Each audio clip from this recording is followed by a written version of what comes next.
15 দিন পর পর উপদেষ্টারা যায় জেলখানা ভিজিট করতে, কেমিক্যালাইজেশন বা পয়জনিংটা ঠিক কত মাত্রায় হচ্ছে, ঠিকঠাক মতো হচ্ছে কিনা এগুলো দেখতে। রেজওয়ানা চৌধুরী তো 15 দিন পর পর কেরানীগঞ্জ কাশিমপুর কারাগার ভিজিট করে বেড়ায়, শুধুমাত্র এই পয়জনিংটা ঠিক মতো হচ্ছে কিনা, শুধুমাত্র এই কেমিক্যালাইজেশনটা ঠিক মতো হচ্ছে কিনা এই জিনিসটা তদারকি করার জন্য যায় না। জেলখানায় আমাদের নেতাকর্মী যে কত পরিমাণ নির্দয়, নির্মমতা এবং নির্যাতনের শিকার হচ্ছে, এটা যদি সরজমিনে দেখাইতে পারতাম মনটা শান্তি হতো। কারণ ব্যক্তিগতভাবে আমি নিজেও কারাগার থেকে ঘুরে আসছি একটা মিথ্যা মামলায়, সেটা আপনারা খুব ভালো করেই জানেন। শুধুমাত্র বাংলাদেশ এবং বঙ্গবন্ধু এবং মুক্তিযুদ্ধ নিয়ে কথা বলার কারণে আমাকে মিথ্যা মামলার মুখোমুখি হতে হয়েছে। কেন এই মিথ্যা মামলা? তুই কেন মুক্তিযুদ্ধ নিয়ে কথা বলবি? তুই কেন বঙ্গবন্ধু নিয়ে কথা বলবি? তুই হচ্ছিস গরিব ঘরের ছেলে, তোর বাপ মা ঋণ করবে, লোন তুলবে, সেই লোনের কিস্তি দিবে, খাটবে, তুই তোর বাপের সাথে দোকানে কাজ করবি, তুই কেন এগুলা? মানে রিমান্ডে নিয়ে আমাকে খুব ভালোভাবে বুঝিয়ে দিয়েছে যে তুই এদেশের নাগরিক শুধুমাত্র কামলা খাটার জন্য, তুই কেন দেশ নিয়ে কথা বলবি, তুই কেন মুক্তিযুদ্ধ নিয়ে কথা বলবি? হ্যাঁ, দ্যাট ইজ দ্য রিয়েলিটি। পশ্চিমারা তাদের মনোনীত মানুষজন ছাড়া মুক্তিযুদ্ধ কিংবা স্থানীয় আঞ্চলিক যেই ক্ষমতায়ন, সেই ক্ষমতায়নে বিশ্বাসী যে সমস্ত সাধারণ নাগরিক আছে তাদেরকে তারা পছন্দ করে না। কেন করবে? কারণ তারা যদি থাকে রক্ষণশীল ভূমিকায়, তাহলে তো অনায়াসেই বাংলাদেশকে তাদের ছেড়ে দিতে হবে। বাংলাদেশকে যেন না ছাড়া লাগে, এজন্যই পশ্চিমারা পদে পদে নিজেদের ম্যান বসেছিল। কিন্তু তারা ভুলে গেছে যে সেই ম্যানগুলো অযোগ্যতা সম্পন্ন এবং লোভী। হ্যাঁ, আমার মামলার মেটিকুলাস ডিজাইনের পিছনে বিএনপির হাত ছিল, এটা আমার কথা না, আমার আইনজীবীর মারফত আমি শুনেছি। তবে আজকে নিয়তির কি বিচার দেখেন, এতদিন পর হলেও বিএনপি কিন্তু সেই সাপের কামড়ে আক্রান্ত। এতদিন আমি কথা বলিনি, কেন কথা বলিনি জানেন? কারণ আমি অসুস্থ ছিলাম। বাংলাদেশের কারাগারগুলোতে যেভাবে জেল কিলিং এর প্ল্যান করা হচ্ছে এবং স্লো পয়জনিং এর মাধ্যমে, খাবারের মাধ্যমে যেভাবে বিষক্রিয়া ঘটানো হচ্ছে, এতে করে এই যে রাজবন্দী যারা রয়েছে, যারা আওয়ামী লীগের নেতাকর্মী রয়েছে, তারা দিন দিন অসুস্থ হয়ে পড়েছে। আমি মাত্র 6 মাস কারাগারের ভিতরে ছিলাম, 6 মাস পর বের হওয়ার পর আমার শারীরিক যেই পরিমাণ কন্ডিশন খারাপ হয়েছে, তাহলে একবার চিন্তা করে দেখেন যারা 1 থেকে 1.5 বছর ধরে কারাগারে বন্দী, তাদের কি অবস্থা। সারা জীবন বঙ্গবন্ধু এবং মুক্তিযুদ্ধ নিয়ে কথা বললাম, অথচ মামলা খাইলাম জুলাই আন্দোলন। কেন? যেই জুলাই আন্দোলনের পক্ষেই আমি না, সেই জুলাই আন্দোলনে নাকি আমি যাই মারাত্মক খুন করছি। যে আন্দোলনের পক্ষেই আমি না, তাহলে আমি ওই আন্দোলনে যাব কেন? এই ধরনের একটা এলিগেশন দিয়ে আমার নামে মিথ্যা হত্যা মামলা দেওয়া হয়েছে। সেই হত্যা মামলায় আমি যখন কারাগারে গেলাম, কারাগারে যায় দেখি নতুন নাটক। যে সমস্ত জেল বন্দী রয়েছে, অর্থাৎ রাজনৈতিক বন্দী রয়েছে, তাদেরকে প্রতিনিয়ত মানসিক টর্চার এবং চিকিৎসাহীনতার শিকার হতে হয়। হাজতি যারা, তারা প্রপার চিকিৎসাটা পায়, এটাই বাস্তবতা। শুধু তাই নয়, ঢাকা দক্ষিণ সিটি কর্পোরেশনের 41 নং ওয়ার্ড কাউন্সিলর সারোয়ার হোসেন আলো, তিনি একজন দৃষ্টি প্রতিবন্ধী। তাকে কারা কর্তৃপক্ষ সঠিক চিকিৎসা দিতে পারে নাই এবং দেয়ও নাই। অবহেলা করে করে লোকটাকে দিন দিন ক্যান্সারের দিকে ধাবিত করছে।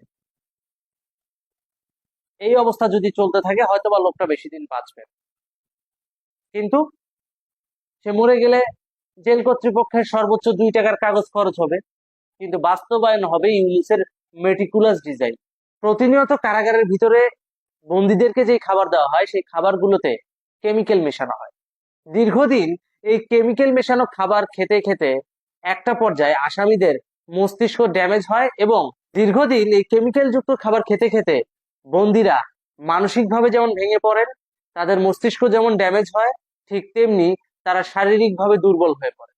শুধু শারীরিকভাবে দুর্বলই না, তারা চূড়ান্তভাবে অসুস্থ হয়ে গেলে তাদেরকে পর্যাপ্ত চিকিৎসা সেবাও দেওয়া হয়। বেসিক প্রয়োজনে আপনি যে জেল কর্তৃপক্ষের কাছে যে যদি কিছু চান, সেটাও জেল কর্তৃপক্ষ কর্ণপাত করবে না।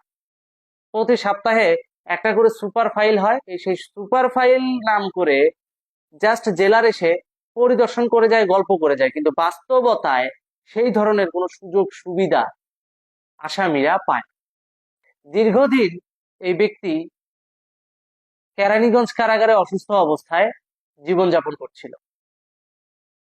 কারা কর্তৃপক্ষ তো চিকিৎসার ব্যাপারে গুরুত্ব দেয়ই নাই, উল্টো যখন মরার মতো অবস্থা চলে আসছে তড়িঘড়ি করে হসপিটালে নিয়ে গেছে, তাও মাটিতে বেডে ফালায়া, মানে মাটিতে একটা সিঙ্গেল তোষকের মতো ফালায়া তার উপর হাত করা পরায়া, সেই হাত করা আবার আরেকটা বেডের যে পায়া আছে পায়ের সাথে লাগাই দিচ্ছে, অর্থাৎ হাত করা পরা অবস্থায় মাটিতে ফেলে তাকে চিকিৎসা দেওয়া হচ্ছে। তো একজন দৃষ্টি প্রতিবন্ধী কাউন্সিলর, এটার এখন না হয় দৃষ্টি চলে গেছে, কিন্তু যখন তার দৃষ্টি ছিল, যে সে যখন কাউন্সিলর ছিল, তখন তো সে তার পকেটের টাকায় অনেকের চিকিৎসা করিয়েছে। কিন্তু আজকে ভাগ্যের কি নির্মম পরিহাস দেখেন, সে নিজেই চিকিৎসা পাচ্ছে না। পাবে কেমনে? কারণ অবৈধ অসাংবিধানিক এই ইউনূস সরকার বাংলাদেশে নতুন একটা জেল হত্যার নীল নকশা করেছে। এটা বন্দুকের গুলিতে নয়, এটা হচ্ছে বায়োলজিক্যাল ওয়েপেনের মাধ্যমে। অর্থাৎ জেলখানায় আপনাকে রাখা হবে, জেলখানায় আপনাকে খাওয়া দাওয়া দেওয়া হবে, এই খাবারের মাধ্যমে বিষক্রিয়া করা হবে, এবং ধীরে ধীরে ধীরে ধীরে আপনি দুর্বল হয়ে পড়বেন, আপনার মস্তিষ্ক ড্যামেজ হয়ে পড়বে, এবং আপনার শরীরে ক্যান্সারের জীবাণু বাসা বাঁধবে, অ্যালার্জির জীবাণু বাসা বাঁধবে। আমার ক্ষেত্রেও সেটা হয়েছে। আমি মাত্র 6 মাস ভিতরে ছিলাম, আমার সিরাম নামে একটা উপাদান শরীরে, সিরাম নামে একটা কেমিক্যাল শরীরে ইনজেক্ট করা হয়েছে, যেটা স্বাভাবিক মানুষের থাকার কথা 100-র নিচে, আমার রয়েছে 600-র উপরে। অর্থাৎ দীর্ঘদিন জেলখানার খাবার খেতে খেতে আমার সিরামের পরিমাণ বেড়ে দাঁড়িয়েছে 600, যেটা একজন স্বাভাবিক মানুষের থাকে 100-র নিচে। আমি যখন জেল থেকে বেরিয়ে ডায়াগনস্টিক চেক আপ করাইলাম, ওরা বলছিল যে আপনি যদি আর 3 মাস ভিতরে থাকতেন, আপনার স্কিন ক্যান্সার হওয়ার ঝুঁকি ছিল। মানে বুঝতে পারছেন, স্কিন ক্যান্সার। আর ক্যান্সার যদি একবার কারো হয়, সে মানুষ কিন্তু বাঁচে না।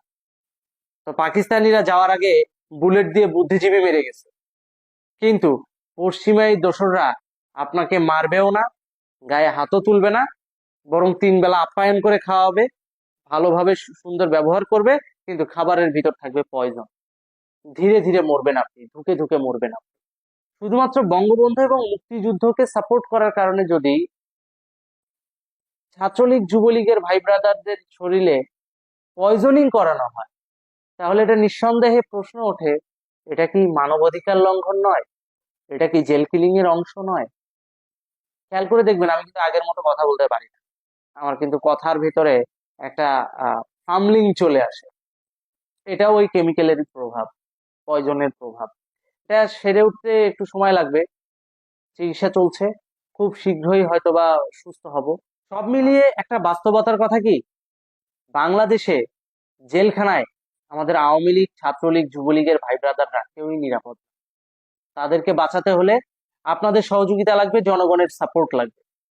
আর ইউনূস সরকার যেভাবে পয়জনিং করতেছে খাবারের মাধ্যমে, কারাগারগুলোতে যে পরিমাণ খাবার দেয়া হয় সরকারের তরফ থেকে, বলা হয় মাছ আছে, মাংস আছে, ডিম আছে, নিয়মিত সপ্তাহে একদিন মাংস, একদিন মাছ, একদিন আহ ইয়ে দেওয়া হয়, এটা কি বলে, ডিম দেওয়া হয়। কিন্তু বাস্তবে কি দেওয়া হয় সেটা যদি আপনাদেরকে বলি, আপনারা হাসবেন। আমরা ভিক্ষুককেও যে পরিমাণ মাংস দিয়ে খাবার দেই না, সেই খাবারটা ওখানে বন্দীদেরকে দিতে হয় বা খেতে হয় বা দেয়। সেই পরিমাণ খাবার ওরা বন্দীদেরকে দেয়। অর্থাৎ এইটুক সাইজের একটা মাংস দিবে, সাথে একটু ঝোল, ওইটা দিয়ে আপনাকে ভাত খেতে হবে। আপনি যদি এক্সট্রা খাবার খাইতে চান, তাহলে আপনাকে কিনে খেতে হবে। তাহলে ইউনূস সরকার তার সরকারি কার্যক্রমে প্রচার করতেছে কি, যে না, বন্দীদেরকে উন্নত জীবন মান দেওয়া হচ্ছে, সাথে উন্নত খাবার। কিন্তু উন্নত কি খাবার দিচ্ছে? এইটুক মাংস আমরা যদি আমাদের বাসায়, যদি ভিক্ষুকও আসে ভিক্ষা করতে, তাকে আমরা দেই না, মিনিমাম 4 টুকরো মাংস দিই। সেখানে আমাদের ছাত্রলীগ, যুবলীগ এবং আওয়ামী লীগের আসামি ভাই ব্রাদারকে দেওয়া হচ্ছে এইটুক পরিমাণের 1 পিস মাংস, এক পার্সনের 1 পিস, এইটুক, এই যে ঠিক এইটুক, মানে মুরগি ঠোকরাইলে এটা মনে করেন মুরগির জন্য পারফেক্ট, সেটা মানুষকে দেওয়া হচ্ছে। আর বাইরে মিডিয়াতে বলতেছে কি আমরা তো মাংস দিই, আমরা সপ্তাহে একদিন মাংস, মাছ, মাছের সাইজ এইটুকু, তাও ভাজা, আর 3 বেলা ডাল সবজি। সেই ডাল সবজির ভিতর যে সবজিটা ইউজ করা হয়, সেই সবজিটা বাজারের সব থেকে নিম্নমানের সবজি। একে তো নিম্নমানের সবজি, কম খাবার, তার উপর কেমিক্যালাইজেশন। এই যে পয়জনিংটা করা হচ্ছে আওয়ামী লীগ, ছাত্রলীগ, যুবলীগের ভাই ব্রাদার, এরা তো একদিনে মরবে না, ধীরে ধীরে ধুকে ধুকে মরবে, যাতে করে গভর্নমেন্টের ঘাড়ে কোনো দোষ না আসে, যাতে করে ইউনূসের ঘাড়ে কোনো দোষ না আসে। তাহলে গুলি করে মানুষ মারলে যদি গণহত্যাকারী হয়, তাহলে এইভাবে যে পয়জনিং করে মানুষ মারার যে একটা মেটিকুলাস ডিজাইন বাস্তবায়ন হচ্ছে বাংলাদেশের কারাগারগুলোতে, তাহলে সেটা কেন গণহত্যার সামিল হবে না? তাহলে সেটা কেন মানবাধিকার লঙ্ঘন হবে না? এখন মানবাধিকার সংস্থাগুলো মুখে কুলু পেটে আছে কেন? মাঝে মাঝে তো দেখি বিভিন্ন মানবাধিকার সংস্থার অনেকেই জেলখানা ভিজিট করতে যায়, ওই জেলারের কক্ষ পর্যন্তই, কারাগারে বন্দীদের সাথে কেউ কথাও বলে না, দেখাও করে না। আর রাজবন্দীদের সাথে তো নয়। 15 দিন পর পর উপদেষ্টারা যায় জেলখানা ভিজিট করতে, কেমিক্যালাইজেশন বা পয়জনিংটা ঠিক কত মাত্রায় হচ্ছে, ঠিকঠাক মতো হচ্ছে কিনা, এগুলো দেখতে। রেজওয়ানা চৌধুরী তো 15 দিন পর পর কেরানীগঞ্জ, কাশিমপুর কারাগার ভিজিট করে বেড়ায়, শুধুমাত্র এই পয়জনিংটা ঠিক মতো হচ্ছে কিনা, শুধুমাত্র এই কেমিক্যালাইজেশনটা ঠিক মতো হচ্ছে কিনা, এই জিনিসটা তদারকি করার জন্য যায় না। এইভাবে চলতে থাকলে খুব শীঘ্রই আমরা একটা মস্তিষ্ক ড্যামেজ হওয়া জনসংখ্যা পাবো, যারা সবাই এক সময় আওয়ামী লীগ করতো এবং বের হয়ে হয়তো বা আওয়ামী লীগ করবে, কিন্তু মানসিকভাবে সক্ষমতার জায়গায় আগের মতো থাকবে না। আর ইউনূসের মেটিকুলাস জেল কিলিং ডিজাইনটা এইটাই। হয়তো তুমি বেঁচে থাকবে, কিন্তু তোমার মস্তিষ্ক থাকবে না, তোমার শরীর থাকবে না, তোমার শরীরে তুমি জোর পাবা না, একই সাথে তুমি তোমার মস্তিষ্ক খাটায় কিছু করতেও পারবা না, ভ্যাবলা হয়ে থাকবে। এই পয়জনিং থেকে আমাদের আওয়ামী লীগ, ছাত্রলীগ, যুবলীগের ভাই ব্রাদারদেরকে রক্ষা করতে হলে আন্তর্জাতিক হস্তক্ষেপ জরুরি। একে তো মিথ্যা মামলা, তার উপর এই যে খাবারের কেমিক্যালাইজেশন, পয়জনিং, এই প্রত্যেকটা বিষয় পুঙ্খানুপুঙ্খানুভাবে আন্তর্জাতিক মহলের নজরে আনতে হবে, তবেই মিলবে মুক্তি। 71-এ পাকিস্তান সেনাবাহিনী যেভাবে বুদ্ধিজীবী হত্যা করেছে, এখন এই মুহূর্তে ইউনূস এসে সেম একই কাজটা করতেছে। পাকিস্তানি আর্মিরা করতে হলো বুলেটে, এ করতেছে বায়োলজিক্যাল ওয়েপেন ইউজ করে। তাই কারাগারের ভিতরে বায়োলজিক্যাল ওয়েপেন ব্যবহার নিষিদ্ধ করা উচিত। এবং আরেকটা জিনিস খেয়াল করবেন, একবার কারো জামিন হলে তাকে কিন্তু পুনরায় আবার মিথ্যা আরেকটা মামলা দিয়ে, পিডব্লিউ দিয়ে এনিহাও জেলের ভিতরে রাখে। কেন রাখে? এটা একটা কোর্স সিস্টেম, অর্থাৎ হচ্ছে আপনি যে কোনো একটা কেমিক্যালাইজেশন যখন স্টার্ট হয়, এটার একটা নির্দিষ্ট মেয়াদ থাকে, যে মিনিমাম 1.5 বছর বা 2 বছর। 2 বছর প্রতিনিয়ত একটা পয়জন যদি আপনার শরীরে যায়, 2 বছর পর সেটার কিন্তু আউটপুটটা দৃশ্যমান হবে। ঠিক তেমনি 2 বছর যেন আওয়ামী লীগের নেতা কর্মীরা কমপক্ষে এই কেমিক্যালটা যেন তাদের শরীরে ইনজেক্ট করা যায়, এই জন্যই মূলত বারবার জামিন হওয়া সত্ত্বেও অনেককে জোরপূর্বক মিথ্যা পিডব্লিউ মামলা দিয়ে কারাগারে রাখে এই ইউনূস সরকার, অবৈধ ফ্যাসিস্ট সরকার। এটাই বাস্তবতা।